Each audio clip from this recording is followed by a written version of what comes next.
Semakin berkelas, menembus batas kepuasan berkendara.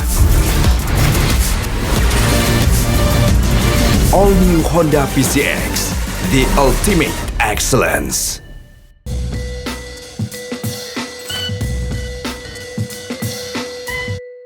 Dan di depan kita lihat ada Ricky Pratama, ada Nermin Haljeta dan juga Adilson. Nermin dan Adilson akan berduet di depan dengan formasi 3-5-2. Dengan formasi 4-4-2 kita lihat ada Arkan Fikri juga, ada William juga, ada Anwar Rifai dan juga John Alfaridzi serta Ahmad Syarif bersama Lucas Frigeri sebagai penjaga gawang. Dengan mampu membawa di klasemen papan atas. Dan Torik, bahaya kali di serangan dari PSM Makassar. Haljeta, sikat. Oh, masih ada Ananda Raihan dan lagi-lagi pemirsa kita lihat sebuah peluang yang sangat baik dimiliki oleh Adilson. Tapi masih membentur mistar gawang dan second ball atau bola rebound dari Ananda Raihan juga masih bisa diantisipasi juga oleh Lucas Frigeri. Cukup pintar ya Adilson dalam mencari ruang karena 2 kali ini dia sudah mendapatkan peluang.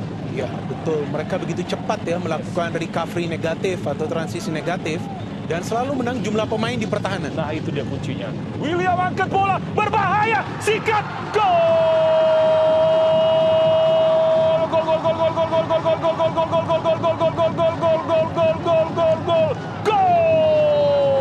Gol yang primo.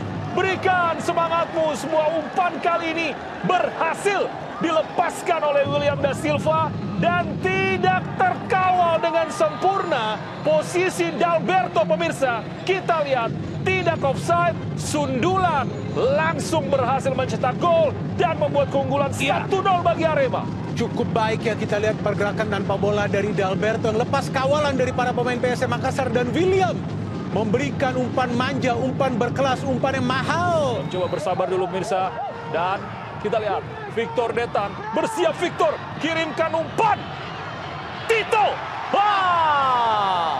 Sayang sekali ya, padahal cukup bersabar para pemain PSM dalam membangun serangan dan sebetulnya bisa memberikan bola yang akurat ke dalam kotak penalti, tapi sulit sekali bagi Tito.